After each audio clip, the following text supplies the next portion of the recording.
Bom, lá todos, bom, a gente veio aqui fazer mais um vídeo agora sobre crítica textual. Vamos fazer análise de texto do Evangelho de São João, capítulo 5, do verso 3 ao verso de número 4, onde diz ali que um anjo descia dos céus, né, e vinha agitar as águas.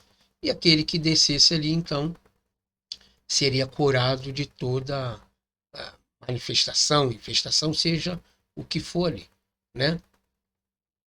Mas um dos melhores manuscritos, que no caso seria o Códice Vaticanos e o Códice Sinaíticos, ambos datando do quarto século ali, né, não traz essa mensagem aí. Mas interessante é que o Códice Alexandrino, ele, ele traz essa ocorrência aí, e depois só vai aparecer no século IX em diante, alguns unciais ali. E nós vamos ver alguma Bíblia em português aqui que realmente traz aquele texto, é, aceitando que realmente ele faz parte do original. E na verdade ele não faz parte ali. E nós vamos entender o porquê que foi adicionado e o porquê que não foi adicionado. Então, a cura do paralítico junto ao tanque de Betesda. Ela está com um númerozinho aqui, 37, que já já ela está te dando uma informação aqui que nós vamos analisar, tá bom? Consiste num dos mais conhecidos milagres de Cristo. E isso talvez em virtude dos estranhos elementos que cercam a narrativa, como a descida periódica de um anjo, o movimento das águas e a cura que vinha somente ao primeiro que entrasse no tanque. Ocorre que a parte final de João 5,3, esperando que se movesse a água, e todo o verso 4, apresentam sérios problemas de texto, parecendo não fazer parte do texto original do Evangelho. A versão Almeida Revista e Atualizada, ou conhecida como ARA, inclui a expansão do versículo de número 4, assinalando-a com colchetes. E como testemunhos são praticamente idênticos, o mesmo procedimento será adotado na descrição das variantes a seguir. Então, aqui está dizendo que omite um verso de número 4, que é o anjo descendo, diz que possivelmente, e é o mais certo, sem dúvida nenhuma, que esse é o texto original. Nós temos aqui o Sinaítico, o Vaticano, tá, o de Beza, Efraimita, tem alguns unciais aqui, ok? Agora, alguns incluem o verso de número 4, tá bom? É o que o famoso Códice Alexandrinos aqui, tá bom? O Efraimita aqui, ou Beza, não lembro agora, um dos dois, esses alguns anciões aqui, e nós vemos aqui alguns pais da igreja também, que data aí a partir do sexto século em diante, tá? Inclui os versos 4 com astéricos ou albelos, ou seja, eles têm dúvida se realmente fazia parte do texto original então, ou não. Mas nessa dúvida, então, eu vou colocar e vou dizer ali que talvez exista, talvez não exista, tá bom? Fica em cima do muro, tá ok? Esse númerozinho 37 aqui, ele não está nos arremetendo aqui agora exatamente para o nome, tá? Desse tanque. O nome do tanque também apresenta um problema crítico textual, pois aparece de várias maneiras nos manuscritos. Betsadá, Betsata, né? Betsatá, Beltesta e Betesda. Tá ok? A leitura adotada no Novo Testamento grego, Betsatá, mas autores, preferem Betesda, principalmente após a publicação em 1960 do rolo de cobre descoberto em Qumran, a terceira caverna, tá, de Qumran, é o rolo número 15, onde o lugar é chamado de Bet El Shatan, tá bom? Isso aí está no livro do F.F. Bruce, João, introdução e comentário, na partir do número 13 ali, na página 113, ok? É chato. Agora vamos ver exatamente o que o Códice Sinaítico diz aqui, que ele diz que ele omite aqui, ó, Códice Sinaítico, aqui, ó, tá? Aqui nós temos ele, ok? Aqui, ó, tinha em hebraico o nome, né? Bethesda, aqui, ó, Betsatá, né? Ok? e ele termina a palavra zeron. Okay? Vamos ver se isso é verdade. Bom, aqui nós temos ela em português, mas eu quero que você veja exatamente essa daqui. Ó. Em tautais, cateico, pletoston, astentontos, astenouton, turfloncolon, zeron. Aqui, ó, zeron, paralíticos, ok? E é exatamente o que está aqui, zeron. Aqui, aí tem aqui em, ele começa com em, e nós temos aqui também, ele novamente aqui, ó, en, aí vem detis anthropos, nós temos aqui, ó, em, de, estim anthropos, triacontos e vai por aí afora. Mas o que é interessante é que a Bíblia de Estudo Palavra-Chave traz exatamente o verso 4 e o verso de número 5 sem nenhuma informação. Porquanto o anjo descia em certo tempo ao tanque e agitava a água, e o primeiro que ali descia depois do movimento da água sarava de qualquer enfermidade que tivesse. Certo? Então ele está colocando aqui que realmente faz parte do texto original, porque não nos dá nenhuma informação aqui, tá? Referente à ausência dele ou não. E isso que é estranho, né? Ele coloca como se fazia parte do texto original. E aonde é que nós vemos isso? Nós vemos exatamente aqui. Inclui o verso de número 4. O alexandrino, que é parte do século V, esses unciais aqui todinho, texto bizantino, tá? A Vulgata de Clemente aqui, ó, tudo a partir do sexto século em diante. Sendo que os anteriores aqui não fazem parte do texto original e nem incluem.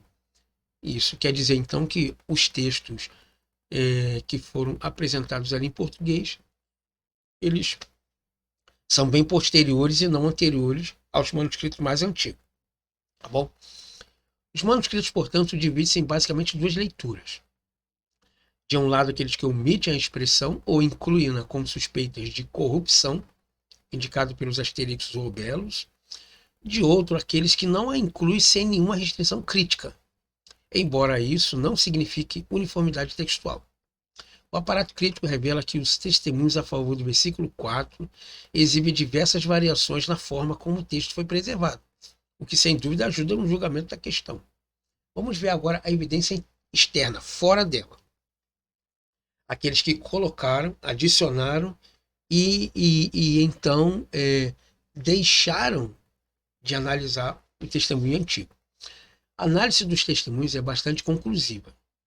Por meio dela, verificamos que a expansão está ausente dos melhores e mais antigos manuscritos gregos, como os códigos sinaíticos e vaticanos e dos dois papiros Bodleian. Papiro 66 eu tenho ele aqui completo também, e o papiro 75, que estão entre os mais antigas cópias do Evangelho de João.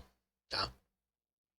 E também está ausente nas versões siríaca, puritoniana, cópita, saídica, alguns manuscritos da antiga latina e o verdadeiro texto da Vulgata de Jerônimo. Tá? Outro importante fator é que em mais de 20 manuscritos gregos que contêm a leitura, incluindo-se esses unciais aqui também, ela está assinalada como espúria, mediante o emprego de astéricos ou obelos. Tá?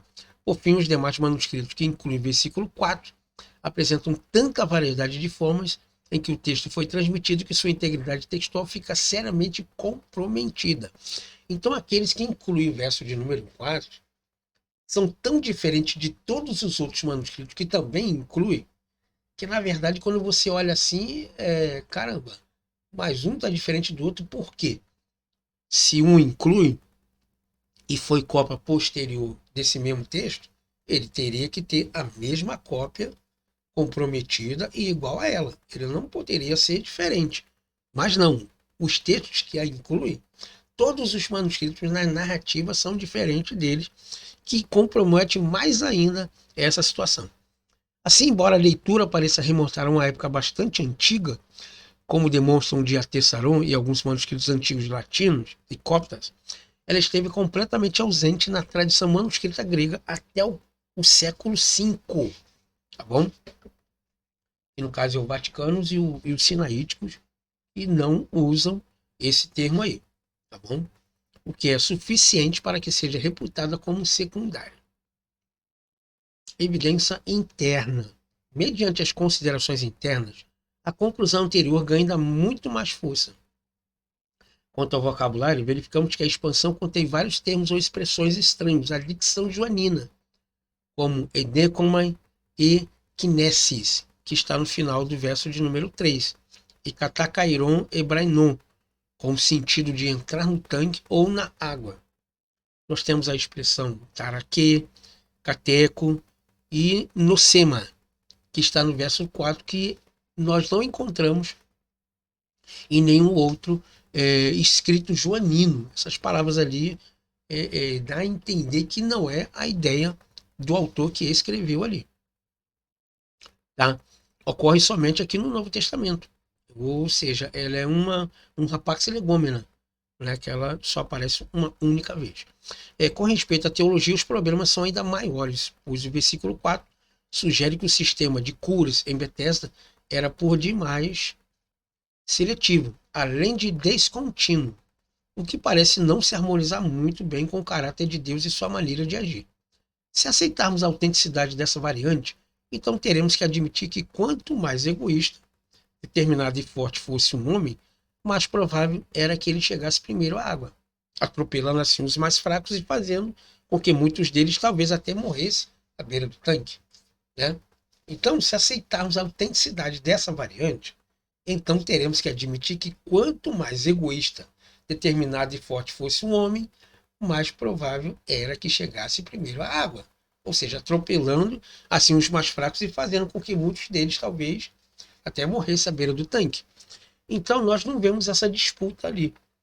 E muito menos também vemos quando Jesus simplesmente levanta aquele homem, os outros demais não procuram fazer isso. Pega o texto lá e leia ele todinho para você ver que Jesus chega para ele, pede ele para ele se levantar, ele é curado imediatamente, mas as pessoas que estão ao redor dele não vê isso. Então parece que está dando mais a entender no texto que não somente esse verso, mas como todo o texto ali, a narrativa dele está totalmente, completamente desatualizada.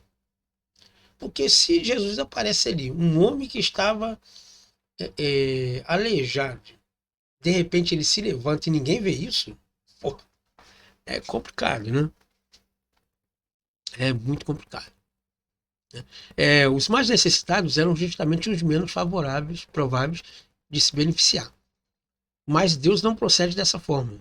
Seus dons são igualmente para todos que estão em condições de recebê-lo. Mas esse mesmo meliante, ele estava disposto a receber essa cura de Deus? Bom, os princípios implícitos nesse registro de curas, portanto, parecem estranhamente diferentes dos princípios mediante os quais Jesus efetuava seus milagres. Além disso, seria muito mais difícil explicar como essa leitura foi omitida dos melhores manuscritos que explicar a forma em que ela foi introduzida no texto. Por exemplo, como a nota marginal destinada a explicar o versículo de número 7, atribuindo a agitação das águas à vista periódica de um anjo. Assim, a ideia de que o primeiro a descer, depois que as águas fossem agitadas, ficava curado, não se apresenta aqui necessariamente como a crença do apóstolo João ou o ensino do evangelho, mas apenas como uma opinião implícita do paralítico, o que podia muito bem representar uma crença popular. Conclusão. Parece não restar dúvidas, portanto, e para os pesquisadores das Sociedades Bíblicas Unidas, o grau de certeza é A, que está dizendo que é realmente aquilo ali, de que o texto em questão consiste no acréscimo posterior, que teria aparecido pela primeira vez na recessão ocidental, antiga latina, de Atessaró, passando a seguir para o cesariense, e vindo finalmente a popularizar-se nos manuscritos bizantinos. Daí não podemos atribuir aos evangelistas a informação sobre o anjo. É provável que ela apenas reproduza uma crença popular derivada de algum fenômeno natural que provocasse certo movimento nas águas e que essa água possivelmente apresentasse alguma propriedade terapêutica e que pode ser concluída a partir do verso de número 7. Então, qual é a conclusão de nosso estudo aqui? Não somente a agitação do anjo, porque anjo não veio para curar, anjo é mensageiro. Anjo é aquele que traz a mensagem, tá bom? E demonstrar que anjo desce as águas para poder curar, chegamos à conclusão de que isso não faz parte do conceito de João Batista. Porque se João Batista diz assim, eis o Cordeiro de Deus que tira o pecado do mundo, apontando para Jesus Cristo, é óbvio que ele não poderia mencionar um anjo fazendo uma cura ao invés de Deus. Se o próprio Jesus depois apareceu para ele ali e fez essa cura milagrosa. Então dá-se a entender que essa narrativa que o escriba ali teve de se escrever, ele pegou essas informações exatamente desse homem. E para implementar essa questão da cura, ele omitiu a questão de Jesus e colocou um anjo que descesse sobre as águas ali e fizesse então essa manifestação das águas, para aquele que descesse primeiro ali fosse então curado da sua doença. Então fica um texto aí para nós pensarmos, raciocinarmos e vermos se realmente faz parte do texto original ou se realmente isso aí denigre a palavra de Deus ou não. Porque se Jesus estava ali e curou aquele homem, então por que haveria necessidade de um anjo descer as águas para fazer essa cura? Né? E fica aquela grande pergunta também, né? Por que quando Jesus curou aquele homem, as pessoas ao redor que viram aquilo não pediram ele também para ser curado? Então, existe uma outra questão também. Tá bom? Muito obrigado por você ter ficado comigo até aqui. Nos vemos então na próxima aula.